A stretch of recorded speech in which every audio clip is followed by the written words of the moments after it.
You're watching Global Trade This Week with Pete Mento and Doug Draper.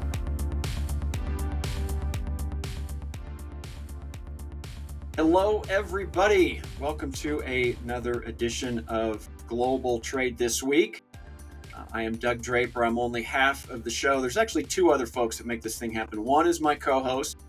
The other one is Keenan that pushes the buttons. Pete, I'll let you tell the audience where Keenan is and how this is truly a global trade discussion today. That's a good point. Keenan's up in Alberta, I believe, in Canada.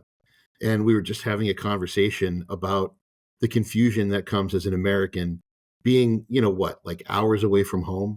And suddenly you have to understand Celsius and kilometers.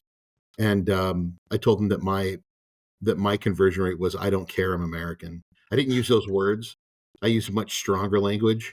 I feel bad for him. He doesn't know how high to turn up his heat because there's Celsius. He doesn't know if he's speeding because it's kilometers. I would just show the police officer the Constitution and say, I do what I want. Yeah.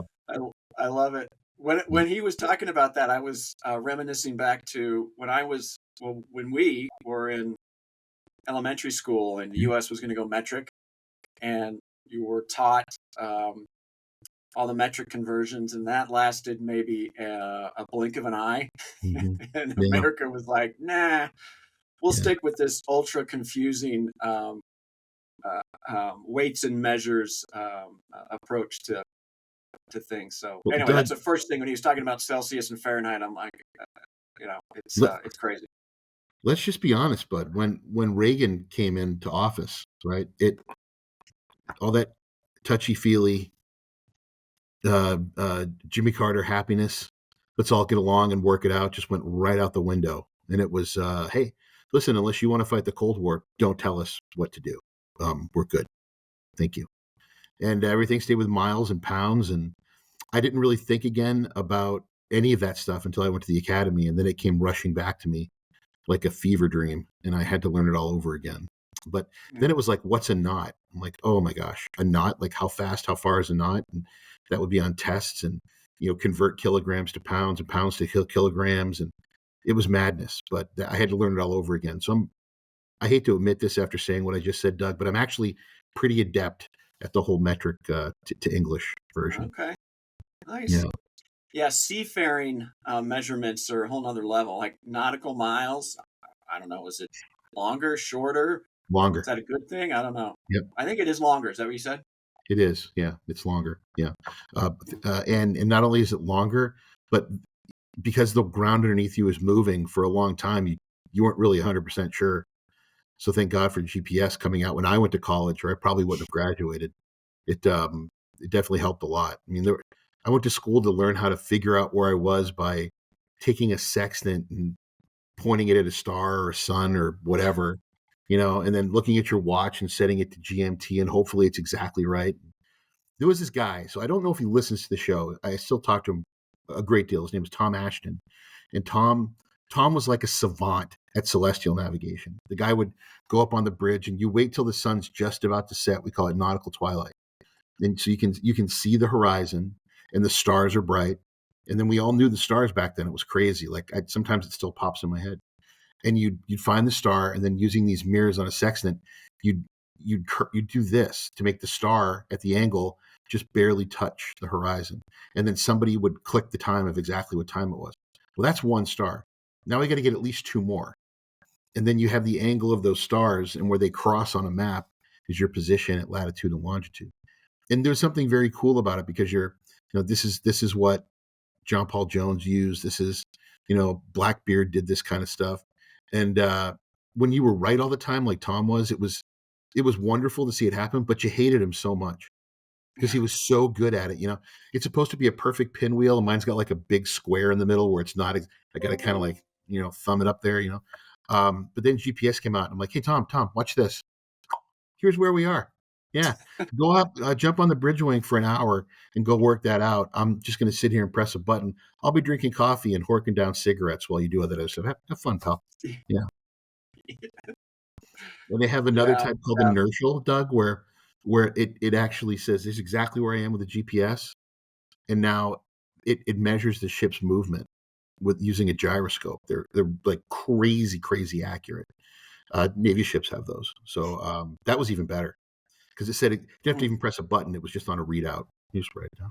It was fabulous. Yeah. Technology. I'm sure AI is going to come in there at some point and just tell you where to go, grab the controls, and tell you guys to drink more beer and have some smokes. So. Well, Doug, do you know why AI will never be a good sailor? It's very easy. Doesn't get drunk, can't back you up in a fist fight at a bar, won't lie to your wife what you were doing when you were in port. These are all very important things to a seafarer. So, it will never be the perfect seafarer. I'm sorry. Yeah, good point. And that's a hell of a transition to get into our show, Pete. I think we'll just leave it at there. We're going down this path that's designed for another show, but it's good stuff. All right, man. Hold on a second. I kicked it off, man. So you let it rip. Well, a quick insight. I am in California at the moment. So I'm in Redondo Beach, my second favorite of the beaches. I really love Hermosa a lot. But I was woken up this morning about 3:45. I slept with my door open at my hotel, the outside, the balcony door, to a cacophony, Doug, a cacophony of sea lions going over and over and over again. And it was kind of cool for the first 5 minutes. And now I just want to go out there and scream at them to shut the hell up. But so I can recommend the Shade Hotel. It's very nice. But if you come, definitely bring your earplugs. So my first topic is something that, since the election, Doug, I have been on calls, usually starting at 4:00 in the morning, East Coast time, going all the way till 7, 8 o'clock at night, every night. And it's the same thing. Are these tariffs going to happen? What are they going to apply to? Are there going to be exceptions? What countries do you think they're really going to apply to? And for the most part, I have to say, I don't really know, right? I don't know. But here's what every indication is kind of pointing to, and just be prepared based on that. But one question I love getting is, what's the point of all this? And particularly with China, like, why are we doing all this? And that we can't answer. And that's, it's been kind of the same expected outcome that we've wanted, going all the way back to Clinton. So when Clinton allowed China into the World Trade Organization, what we've really wanted is a stable relationship with China that would allow them to economically flourish and hopefully bring them closer into the global organization of states. Because the more connected we are, the less likely we are to have conflict amongst nations, right? And this particular president kind of got the ball rolling on what he wanted. So right before COVID, I think we talked about it a few times on the show, the U.S. and China had come to a bit of a, basic deal. It was a draft of a deal. And that draft of a deal for the first phase actually got accepted by both parties. So it's a 3-phase agreement that the president wanted then in 2019. The first phase was a massive expansion of exports of American agriculture. Doug and I are unabashed, like unashamed, big fans of farming and agriculture.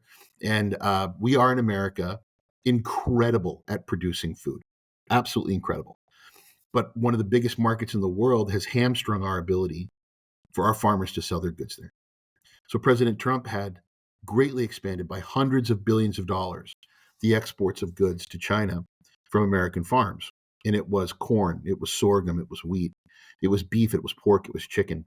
It was everything that we make here. And it would have had an incredible impact on the lives of farmers in America. And it would have allowed them to sell their goods to a country that really needs them. The second was the opening up of American financial providers like American Express, Merrill Lynch, these big financial service firms to Chinese consumers at the individual level, as well as large financial concerns being able to work with local businesses, which right now they don't have as much access as they would like. And the third was, and there's some other ones, but these are the big ones, was access to large project operations and opportunities for American companies who want to build big projects in China. The biggest being like new ports for natural gas, airports, these sorts of things. American companies were always kind of, you can try to bid, but come on, we all know you're not going to get it. So they wanted to have some clarity on that. And the fourth one, which is big, but wasn't really talked about last time, was the preferred status of American natural gas being exported to China. So those are pretty big. And in 2019, everything looked like it was on track, and then bam, somebody got the sniffles, and the whole world got sick, and everyone kind of forgot about it. And this phase one agreement just sort of sat there collecting dust. So when people ask me what the point of this is, it hasn't changed. The president wants to see us re-embrace the phase one agreement. And if China will do that, I think all this goes away. Phase two has to do with intellectual property and coming up with ways. It's addressed in the phase one, but phase two is addressing this in a very real way, and for there being consequences for either party, the U.S. or China, walking away from this. Also a framework on forced labor. And then the third phase, the third phase would be focused on trying to find ways to make more and more products duty-free between the two countries. So, Doug, we already know what they want, and China already knows what we want. And it sounds like in the past they were even amenable to it. So there is a chance, buddy, that this could go away if China decides to play ball. And right now, I think that's in both of our best interests that they do. Yeah. Well, those are all amazing points, Pete. As usual, your background knowledge on this topic is phenomenal, right? And I just kind of sprinkle in my 2 cents. I'm just going to roll into my topic. I'm going to comment using my topic as well, because it was related to the tariffs. Oh, so we'll just tag team this one. You know what? When I love tag team and I love this stuff. Go ahead, Doug. Yeah, for sure. So, all that. I guess the bottom line with your details is, I think it's a little bit of posturing to kind of dumb it down. Absolutely. Right? And I think it's all about the negotiation. The new president wrote a book about it. The art of the deal, and I think it's just setting the stage. And there is some brilliance, maybe a tall word, but to have this. I mean, when was the last time you heard about Biden really doing anything, right? Maybe a couple of sprinkles here and there and pardoning his son. But as far as like what is going on in global trade, it all revolves around the new president, Trump. And that's a great way to get the runway started, right? I mean, he is setting expectations and defining, calling his shot before it even gets started, as far as his presidency. So I think it's some posturing, some negotiating tactics. But I think that those, 3 or 4 bullet points that you said, I think intellectual property is super important to certain folks. But I think the other things that you spoke about are are really going to trump that, no pun intended, for what's important during this agreement. So I guess the bottom line is, I think it's posturing, a little bit of negotiation, or a lot of negotiation. I think it'll really shake out. And the good thing is things move quick with Trump, right? And we'll know what's going down. We spoke about it a couple of weeks ago. All this will shake out in the first quarter of his presidency for sure. So it'll be interesting. The last thing on this, Pete, those items that you spoke about, are those going to be front and center? And are those going to be the reasons for the negotiation? Or is it simply just, we want to crush our competitor? It'll be interesting to see how that plays out. If those logical initial reasons for why are we doing this come back to the forefront. Yeah, I would say that they're absolutely front and center. And I think that there's not going to be, okay, this is Pete talking, and I don't have any insight into this. I worry that President Trump, knowing that the stakes are higher for China now, he may try to include more things in the phase one, right? That's just a negotiator negotiating. It's like, I know you're up against the ropes. I know that you need more probably than that's already in here out of us. So I want some more back. How far can I push this? And I think also, just being pragmatic, it's unlikely the president could get all 3 phases done in one term. It's just unlikely.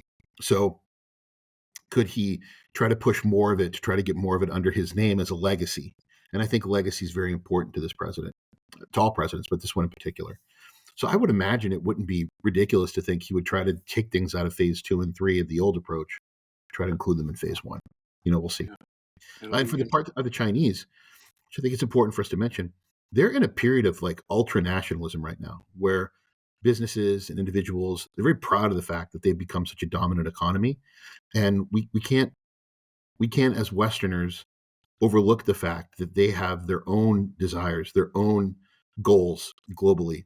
And their goals are 100-year, 200-year goals. They're not 4-year goals like a president. So they'll be thinking much more long-term than I think President Trump will be with his administration. Yeah. Yeah. Good points, and certainly not the last time we'll talk about this one. Man, I hope it is. I hope like next week, everything's taken care of before he even goes into office, and then we're done talking about this, because I haven't had more than 3 or 4 hours of sleep in 3 weeks now, and it's starting to get to me. And it's the same discussion. You could just hit autopilot. I'm sure some of the discussions that you've had, but they are important to get the word out.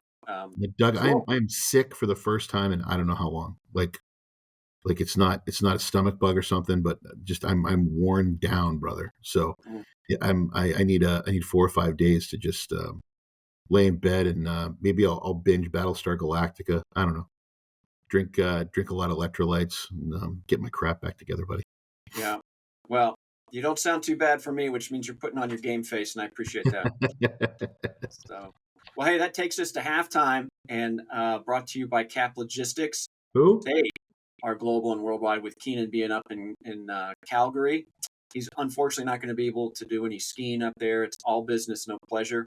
But we thank Cap for giving us the opportunity. And Keenan being in another country, making this thing happen today. So check out caplogistics.com. Wait, all Doug, right. Doug, hold on.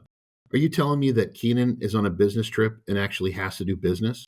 Yes. Like an adult, like a man losing his hair that has bills to pay and people that depend on him, and a boss that has expectations? Mm-hmm. Yeah. Wow. Yeah. Like when you're in Fresno, and when I'm in, I don't know, like wherever in Alabama, like those kinds of trips. Yeah. That poor kid. We should send him a care package. We should send him some gummy worms, and maybe a new game for his Switch, some coloring books to try to get him through it. Yeah. Yeah. Well, it's pitch black and everything's in Celsius, so the guy's in a world of hurt. So, all right. So halftime, very good. Pete, I'm going to go first, because I'm excited about this one, right? Mm-hmm. This is the time of year where it's always the year end, the person of the year, things of that nature. What the big events that have happened in 2024, and one of those is defining the word of the year. So Oxford came up with the word of the year, and before I get into tell you what it is, apparently there's 37,000 votes. Now, I don't know how they selected. Maybe here's the top 5 that you vote for. There was global discussions and analysis of language data. I'm not really sure what that means, but it's a big term. But here, Pete, a little drum roll. The Oxford word of the year is brain rot. It's actually 2 words, but I don't think there's a hyphen in there, but brain rot. And it's like the deterioration of a person's mental, intellectual state. I'm kind of looking here. Viewed as a result of overconsumption of material, particularly online content, considered to be trivial or unchallenging. So basically, it's the mind just scrolling, swiping through whatever it is, Facebook, Reddit, you name it. So I don't know. What's your take on the word of the year being brain rot? I think it's dumb. I think it's very dumb. So we can start there, Doug. First, I'll talk about this idea of word of the year. It feels to me like the Oxford Dictionary people said, "Hey, what?" They got some young marketing consultant, and I can see what they look like in my brain because I've met so many of them. And this young marketing consultant's like, "We got to make you relevant. We got to make you part of today." And he looks over at his team, who are somehow even younger than he is, right? And they're all very stylish. Like, how about a word of the year? Like, oh, that's great. And all the Oxford English Dictionary people say that really doesn't sound on brand for us. Like, no. This is going to be perfect. We'll get you on the TikToks. We'll have you all over Instagram with your word of the year. We'll have Regis and Kelly. Oh, actually, they're not even there anymore. That's how old I am. We'll have the people on the Today Show talking about it. We'll be talking about the word of the year. And damn it, Doug, it worked. Right? Every year, this becomes like a thing at the end of the year that's widely publicized, and we all end up talking about it. I don't like that at all. Okay, the old man thing aside, brain rot. I really hate this concept even more. Like, pick up a book, you idiot. Pick up a book. Grab a magazine. Open your iPad and download The Economist for a year if you're in this business, and read a couple pages every night before you go to bed, before next week turns up. You get a brand new Economist. Write something, journal, do something with your brain that's going to make it better. Instead of watching TikToks of puppies and baby goats in pajamas and whatever the hell else it is that you do. Now, there's a part of that. It's healthy, let your brain wander. But damn it, whatever happened to reading a book, at night? Whatever happened to having a conversation with someone before you go to bed? Take a warm shower, drink a warm glass of milk, watch some Matlock. Get over it. So brain rot as a concept, I think it's just a nice way of saying getting dumber, not challenging yourself, not trying to find ways to better yourself academically. Knock it off. Take some night courses. Let's face it, you can take a class for next to nothing if you don't want college credit on it from any university, and you can do entire university courses for free on YouTube. Work on yourself instead of sitting there and taking a look at Instagram crap all night long. Sorry, Doug. It's gonna be a get off my lawn morning for me at halftime. Oh, it's already there. I'm picturing you with the holiday right behind us. I'm picturing you, that old man on the porch in a rocking chair. Yeah. And you're the grandfather, and the daughter and the family comes to visit, and the mom is making the teenage kids go out and talk to you. They're reluctantly, and then you talk about all this get off my large stuff, and they're kind of listening because they're trying to check their phone at the same time. And Grandpa Pete, whatever he's talking about, I'm going to go back inside. So that's the visual I have when you were talking about on your rant. Two things I got to add to that. Okay, so a friend of mine at Thanksgiving, he had all of his kids home. So this guy's got 6 kids, and he's 54 years old. And one of them started talking about the election, and he grabbed his spoon and he covered it in mashed potatoes. You know that move? And he hit his son in the face from across the table. And he said, the next person that brings up the election is going to get the whole bowl. We're done. We're not doing it, right? I really respect that kind of aggression. And then the second thing I wanted to bring up with all of that is when I moved to Maine and I'm living on 40 acres and there's a please don't come in doormat, right? There's going to be phone goes on the charger. And there's no phone. You come to visit me. If you want to come visit me in coastal Maine and have lobster bakes and hang out with me, great. But your phone goes on the charger in the house, and you can check it in the morning, check it at night. Give anybody who needs you the home phone number for the landline. But no, there's no phones, buddy. We're done. We're done with that. You're reading books. And you have a perpetual bowl of mashed potatoes and a spoon in there. Ready to go. Or maybe I'll get one of those super soakers, and that will be the first warning, and then I'll just turn the hose on you for the second one. Yeah, I love it. All right. So we'll continue this great banter and positive outlook on life with your halftime topic, Pete. So we'll let her go. It's worse. It's much worse, Doug. So I know, that's why I said that. Things that are driving me crazy at the moment, and I'm trying really hard to be a nicer person about a lot of things. Okay, so one that's making me crazy, Doug, is the American obsession lately with having conversations with people on FaceTime in public without headphones on. So I'm at an airport trying to listen to the overhead. I'm trying to get work done. I'm constantly on my laptop trying to get work done. And there's some young person generally, and young to me is like anybody under 35 at this point, okay? There's some young person who has their FaceTime on, having a conversation with someone. And here's the part I don't get, Doug. They're not looking at their phone. It's not like this. The phone's down here. The other person on the other line isn't paying attention either. And they're having a full-on conversation about things that don't matter to me or anyone else. Why are you having an argument with your significant other for everyone to hear? Or why are you talking to me about whatever personal issue you have with someone else? I don't care. I don't care.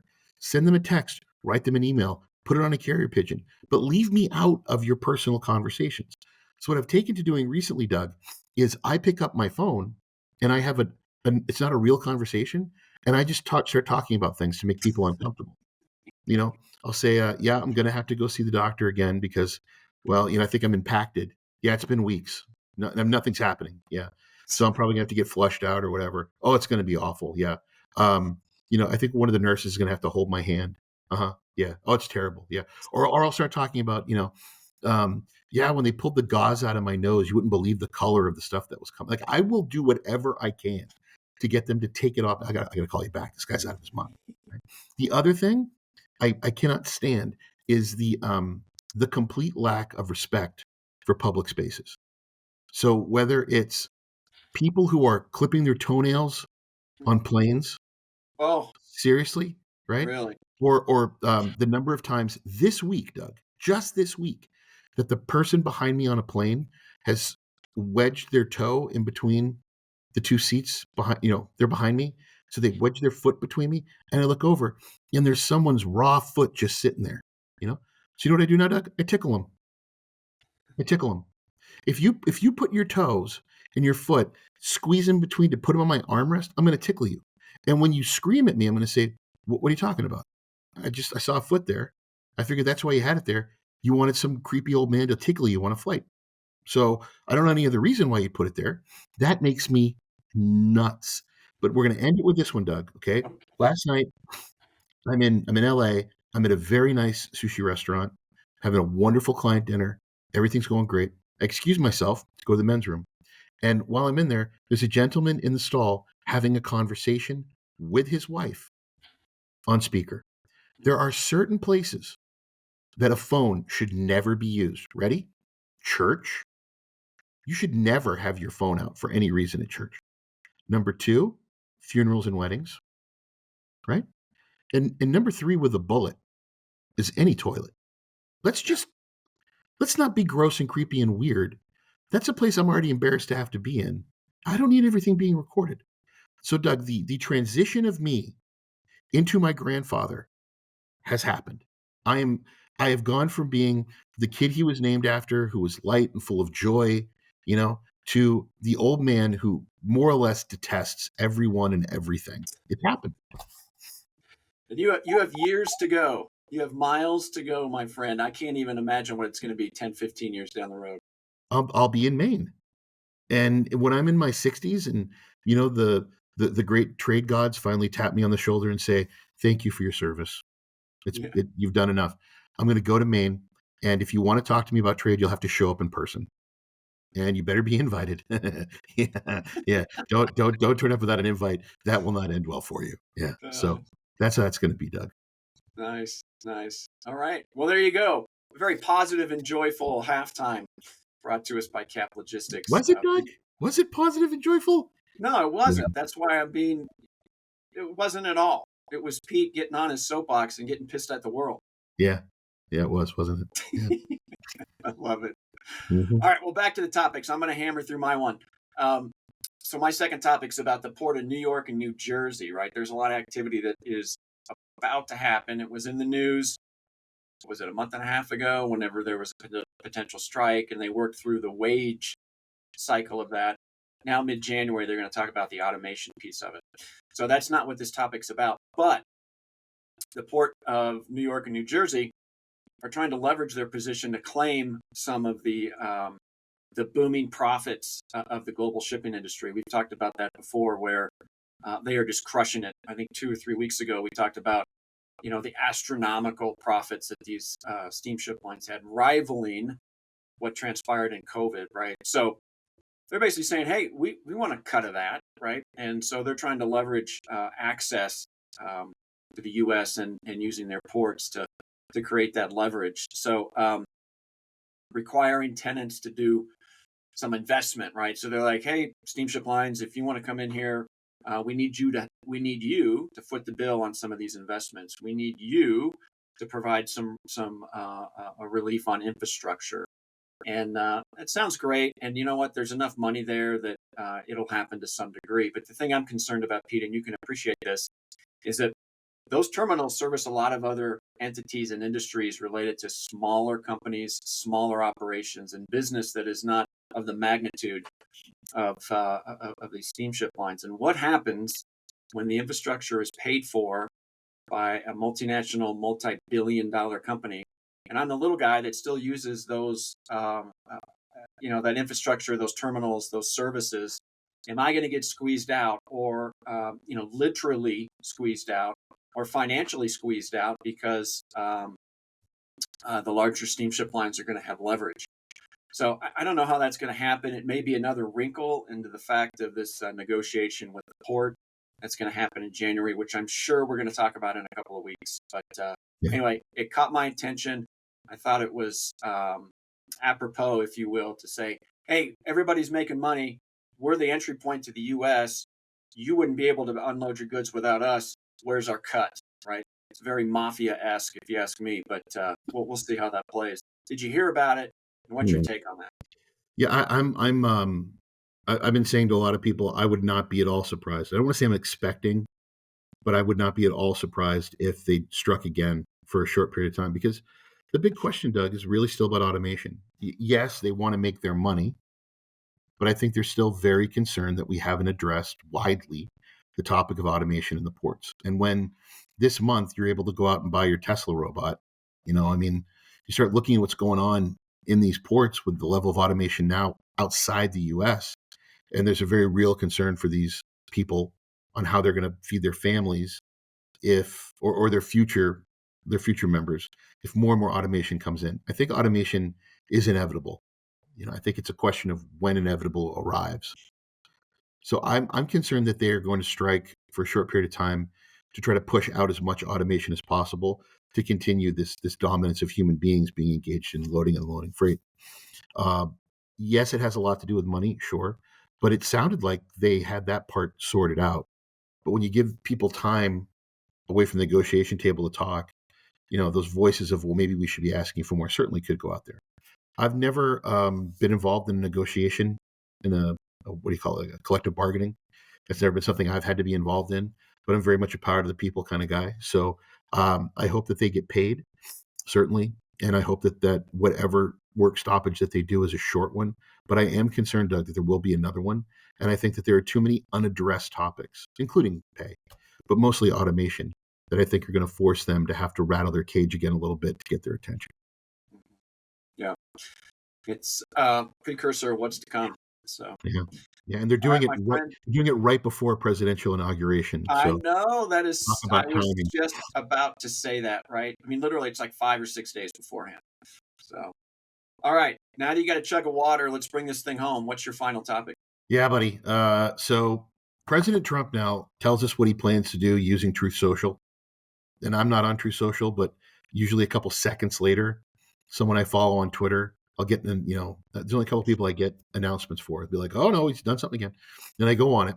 So it's over Thanksgiving and last weekend, he goes on Truth Social and says, any of the BRICS nations that are thinking about dropping the US dollar for global trade can expect 100% tariff on all their goods. And this is one of those, Keenan, we were talking about this pre-show. It's one of those things where people are like, BRICS, tariffs, the US dollar, whatever. We're paying attention. This is a very impactful statement. So BRICS started off with Brazil, Russia, India, and China. And these were the quote unquote emerging economies. Well, none of those economies are really emerging anymore. They're very important. And it's a tie to how first petroleum and energy is sold around the world. If you're one of these massive oil companies and you're doing, $20 billion in sales a year just for one part of the world, if you had to convert currencies all the time, you could lose a lot of money in the conversion process. So they do it with dollars. And then in our world, Doug, if you look at most, not all, but a significant portion, the internet says 80%. I don't know. We'll see if that's true or not. But about 80% of the international sales that happen are done with the US dollar. So I get an invoice from a company in China, and I'm expected to pay that in US dollars for generally the same reason. You want to have a stable currency that's not going to go wacko. The ship leaves and in 2 weeks it gets here. Then in that 2 weeks, some crazy political thing happened. Like, I don't know, the new president of South Korea says martial law and goes crazy on the, so they use the US dollar. And for years and years and years, most of us in trade looked at it as, well, this is just something to make it easier on us. It's a convenience thing. But the US dollar being used for all those things makes it a very stable currency. And when the world begins to stop doing that, it could wreak havoc on the stability of the dollar. Well, the BRICS nations have really grown. So these are all the countries. Only take a minute.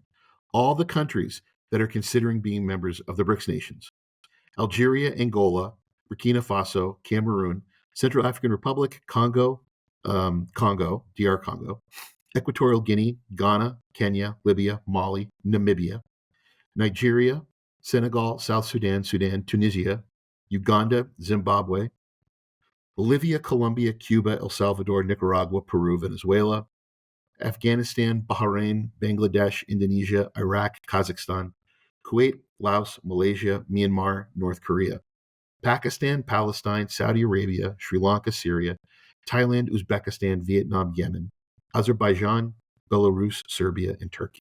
Okay, it's a lot of countries. What do most of them have in common? They're petroleum producing nations. And the BRICS have come up with a new currency. That currency is a combination of market basket of the value of gold, which makes about 40%, and then a number of other BRICS nation currencies, like the RMB from China. I believe, I'm not positive, but I believe that the Indian currency is also in there. And they're saying, we're going to use this. And we encourage all of you to, amongst one another and with other countries. And they're calling it the unit, right? Not the BRICS dollar, not the BRICS currency, the unit, which I can't laugh hard enough about, Doug. That's the silliest thing I've ever heard. So by doing so, all those countries, it would really, really impact the strength of the dollar. So President Trump has said, F around and find out. If you do this, all of those countries, many of whom are overly reliant on American trade, are overly reliant on American aid, are going to find themselves with 100% tariff. And that is not getting the attention that it ought to, Doug, because I think politically, he'd have a lot of support for this to bring the hammer down, because there aren't too many members of the Congress or the Senate that do not have some fiscal relationship with energy companies. So, Doug, I'm watching this really closely, and the timing works out. They're talking about doing this in the first quarter of 2025, and the president's going to be taking office on the 20th. This could be an unholy hellscape if this actually happens. Wow, there's a lot to take in on that one, right? That list that you fired off, I don't even know how many that was, 40? You don't have to answer that question. So this is going to be typical American comment, right? Probably 20% of those countries I maybe have heard of once, right? The one commonality that, meaning that their power is somewhat minimal, to be very frank with you, right? On any level, even with, energy generation. That's the one thing that's intriguing, right? Like you said, all of those, if you add them up in the production of petroleum and oil, that's the one thing that they all have together. That's the common value. And we'll see if that's enough. But drill, baby, drill, right? The energy independence of the U.S. So energy independence is something that we can all rally around, in my opinion. And don't mess with the U.S. dollar, because we need the stability across the world in which that represents. I think it'll bubble up. I don't think anything's going to really transpire with it, but it will. What am I trying to say here? I guess bubble up would probably be the best bet, right? It's going to percolate. It'll make some headlines, and then it will be gone, right? So it's interesting. We'll see what happens to the unit. It may not be the last time we hear about it, but a lot of those countries don't have a whole tremendous amount of power as it relates to the United States. But the commonality is oil and petroleum. So is that enough? I don't know. I don't think so. Well, Doug, let me put it to you this way, right? That we call this a callback in comedy. We were just talking about collective bargaining. One longshoreman says, I don't want these damn robots taking our jobs. Okay. It's one voice in the wind. When all of them together say, I don't think so. When they all decide, when China says, trust me on this. We got you. Don't worry about it. We got you. Do what you got to do. Let's get their attention. Don't worry about it. It's going to be okay. That's pretty powerful. So that's, outside political forces working with collective bargaining, saying, we got you. We're supporting you here. Do what you got to do. That makes it a little easier for them to say, why not? Absolutely, why not? Let's give it a shot. So I'm not as a couple of years ago, Doug, I would have agreed with you. I don't know that I disagree with you as much as I say we could find ourselves really suffering from hubris if we don't take this seriously. Then I think that we ought to, because China is not backing down from any of the U.S. threats right now. And maybe this is one of those things that gets rolled up in our conversations with them as the negotiations keep going. Yeah. Well, the thing about global trade is it's global, Pete. We talked about a lot of different things that are all intertwined, and they all could happen first quarter of 25. So it'll be interesting to see how all that mixes together. Absolutely. And thanks, everyone, for listening and watching, telling your friends. We'll be back here next week, of course. And thanks to Keenan back in the booth in Canada, freezing his patoot off. But remember, if it happens in global trade, we'll be talking about it next week on Global Trade This Week. Thanks, Doug. Excellent. All right. Take care, Pete.